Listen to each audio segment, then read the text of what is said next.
한국 콘텐츠 산업의 세계적인 성공, 그 이유가 어디에 있을까요? 어쩌면 현실 문제를 인지하고 이를 주저없이 풀어내려는 예술의 자유와 한국 예술인들의 능력이 있을지도 모릅니다. 이는 제 얘기가 아니라 오늘 전달해드리려는 기사 내용의 일부인데요. 물론 한국 영화와 드라마의 성공은 일단 재밌게 잘 만들기 때문일 겁니다. 데이트를 기록한 한류 콘텐츠의 특징들은 특정 한 장르에 국한되지 않고 여러 장르를 믹스, 새로운 방식으로 스토리를 이끌고 가고 있다는 공통점이 있습니다. 또 스토리 구성이 시청자들이 이해하기 쉬운 심플한 형태지만 스토리 전개는 다층적인 구조로 이루어지고 있죠. 거기에 현실 세계 고민을 담아 사회 비판적인 요소들을 스토리 곳곳에 심어두며 공감대를 형성한다는 특징이 있습니다. 영화 기생충, 오징어 게임 등 연이어 공존의 히트를 남기며 세계 시청자들의 주목을 끌고 있는 한류 콘텐츠의 이런 모습들이 잘 담겨 있는 건데요. 그런데 독일판 비즈니스 인사이더가 2022년 2월 23일 한국 콘텐츠 산업에는 오징어 게임 그리고 기생충 그 이상 무엇인가 있다. 이런 세계적인 성공 뒤에 여러 요소들이 작동하고 있다 주장하고 있습니다. 한국 콘텐츠 산업은 오징어 게임, 기생충 등을 통해 전 세계 팬들의 열광을 선사했다. 이는 한 개별적인 사건으로 해석될 수 없으며 한국 영화 및 콘텐츠 산업 부흥의 결과이다. 이런 성공 이유에는 바로 사회적 변화, 예술의 자유, 그리고 새로운 스트리밍 업체 등장에 따른 또 다른 경제적 가능성 등이 있다로 요약됩니다. 기사는 작년 할로윈 기간 가장 인기 있는 복장은 초록색 바탕에 하얀 줄무늬가 있는 추리닝 그리고 붉은색 옷에 검은 가면을 쓴 복장이었다 전하고 있는데요. 이 복장은 아시겠지만 오징어 게임에서 나온 모습들입니다. 기사는 456명의 참가자들이 서바이벌 데스 게임에 최종 승리를 두고 서로 죽고 죽이며 최종 생존자가 456억을 받게 된다며 이 간단한 구성의 스토리가 시청자들을 열광에 빠뜨렸다. 이 드라마는 전 세계 1억 4천만 명이 넷플릭스에서 시청했다 설명하고 있습니다. 그런데 이 게임은 실제 한국에서 어린이 게임으로 이 게임들이 하룻밤 사이 전 세계 가장 유명한 놀이가 되었다고 주장하고 있죠. 매체는 드라마 오징어 게임이 한국 콘텐츠 유일한 포맷이 아니라고 설명하고 있는데요. 바로 작년 지대한 관심을 끌었던 영화 미나리를 보라고 강조하고 있습니다.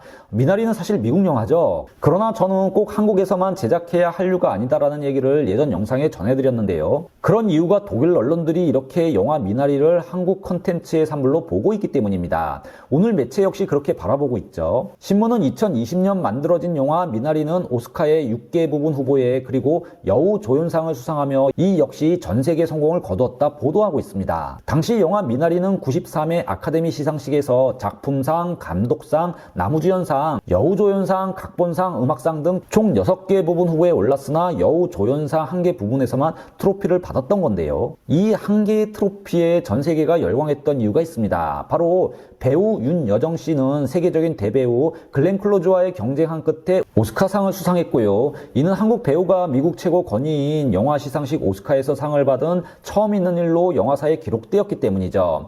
바로 윤여정 씨는 한국 영화 102년 역사상 최초로 아카데미 연기상을 받은 한국 배우가 되며 한국 배우와 연기력이 전 세계에 통한다는 것을 입증했습니다. 그런데 매체는 오스카상 수상 신기록을 연이어 쓰고 있는 K 콘텐츠를 강조하고 있는데요. 바로 연기력뿐만이 아니라 K 작품이 전 세계에 통하고 있다는 사실도 이 오스카 시상식에서 나타나고 있다는 겁니다. 매체는 미나리보다 1년 먼저 봉준호 감독의 영화 기생충이 작품상, 감독상, 각본상, 국제장편영화상 등 사관왕을 휩쓸며 전 세계를 열광시켰다. 주목할 만한 점은 최초로 비영어권 영화로 작품상을 받았다는 사실이라고 보도하고 있습니다. 기사는 그러나 이런 계속되는 성공의 플롯이 간단하고 작은 비용으로 생길 수 있는 일이 아니라고 단언하고 있습니다. 특히 한국인들에게 이는 아주 어렵고 값진 것이라는 것을 기사가 말하려는 의도 같은데요.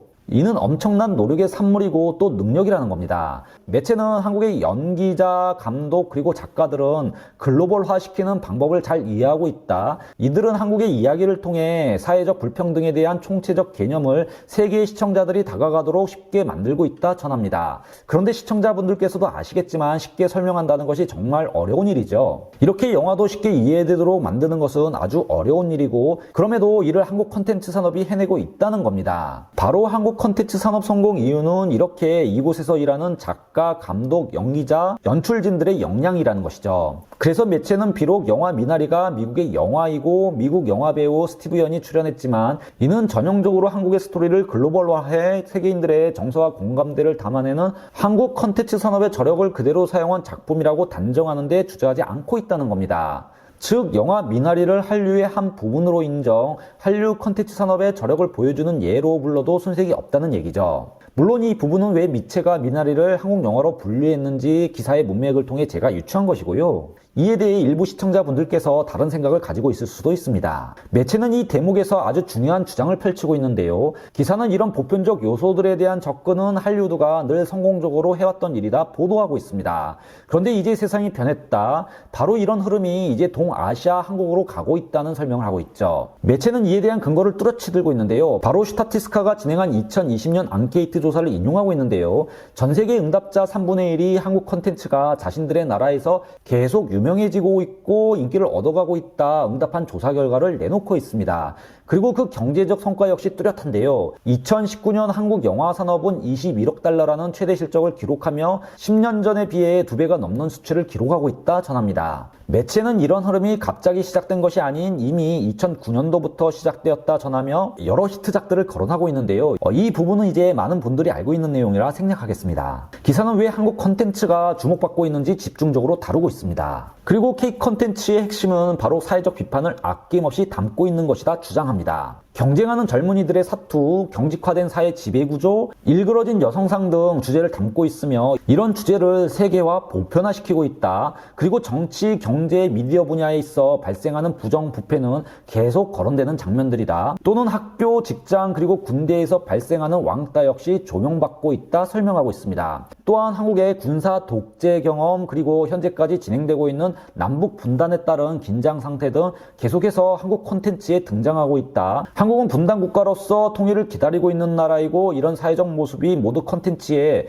현실이 거울에 비치듯 담기고 있다 전달하고 있습니다. 즉 많은 한국 예술인들은 이런 잘못된 또는 잘못되어가는 한국의 현실을 비판적으로 거울에 반사하듯 영화 속에 담아내고 있고 한국은 또 이렇게 기존 존재하는 시스템에 저항하려는 사람들이 늘 있어 왔다 주장합니다. 그런데 기사의 전체적 맥락을 보시면 기사가 일관되게 한국 대중예술인들의 모습에 초점을 맞추고 있다는 것을 알 수가 있습니다. 진실을 외면하거나 왜곡하지 않고 한국 사회 부조리를 계속 고발하고 있다는 것이죠. 그리고 이런 모습 속에 한편에서는 정의에 대한 영웅이 또 다른 한편에는 사랑을 쟁취하려는 사람들이 있었으며 이는 미국과 다른 차별점이라고 설명하고 있습니다. 즉 한국은 꾸준히 한국 사회의 아픔을 써내며 사회 비판적인 요소를 담아오면서 이를 세계에 보편화시켜 왔다는 건데요. 이런 한국적인 연출 방식이 기존 할리우드의 표현 방법과 다른 차별점을 가지자 지금 전 세계 시청자들은 할리우드 콘텐츠보다 한국의 콘텐츠를 찾기 시작했다는 겁니다. 그러니까 매체의 주장에 따르면 고속 성장한 한국의 경제에 그렇게 나은 여러 부작용들과 사회 문제들, 그러나 이를 고발하려는 대중예술인들의 움직임이 할리우드 방식과는 다른 새로운 방식으로 진화시켰고 이런 모습을 가진 것이 바로 K 콘텐츠라는 것이죠. 기사는 이 대목에서 한국 콘텐츠의 힘이 어디에 있을까 관심을 가지고 있는데요.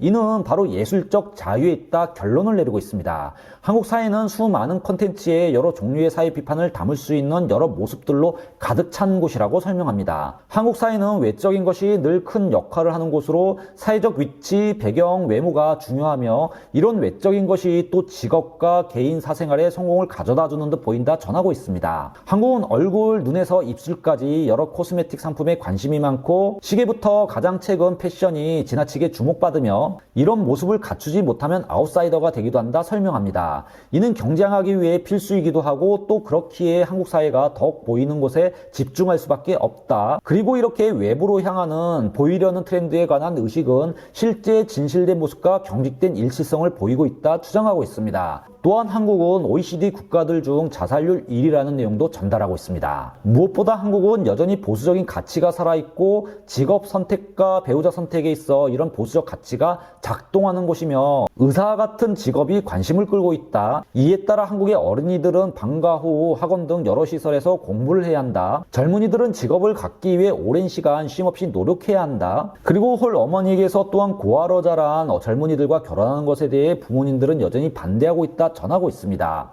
그런데 이상하게도 이렇게 한국의 많은 일상들이 전 세계 시청자들에게 낯설지만 이를 보편화시키고 있는 한국의 콘텐츠에 매료되고 있다 전합니다. 또한 한국의 많은 아티스트들은 이런 사회 부조리를 고발하는 데 겁내지 않고 있으며 이를 세계화시켜 세계의 고민을 담아내고 전 세계 시청자들을 끌어당기고 있다 전하고 있습니다. 즉 한국의 예술적 자유가 한류 콘텐츠의 핵심이라는 겁니다. 그런데 여기서 매체가 얘기하는 자유는 법적인 자유를 말하는 것은 아닌 듯합니다. 사회 부조리를 날카롭게 고발해도 성공을 거두는 문화 사회가 허용하고 있는 자유를 언급하고 있는 것이죠. 그런데 여기서 또 다른 변화가 일어나고 있습니다. 매체는 최근 5년 영화 산업이 현대화의 길을 걷게 되면서 더욱 강화되고 있다 설명합니다. 바로 OTT 플랫폼이 등장한 건데요. 새로운 스트리밍 공급 업체들의 등장으로 예술의 자율성을 더욱 확보해가고 있다 주장하고 있습니다. 매체가 직접 언급하고 있지는 않지만요. 바로 감독과 작가들의 자율성을 최대 보장해주는 넷플릭스 같은 기업들을 얘기하고 있는 것이죠. 그리고 이런 스트리밍 공급업체들은 이런 사회 부조리를 담아내려는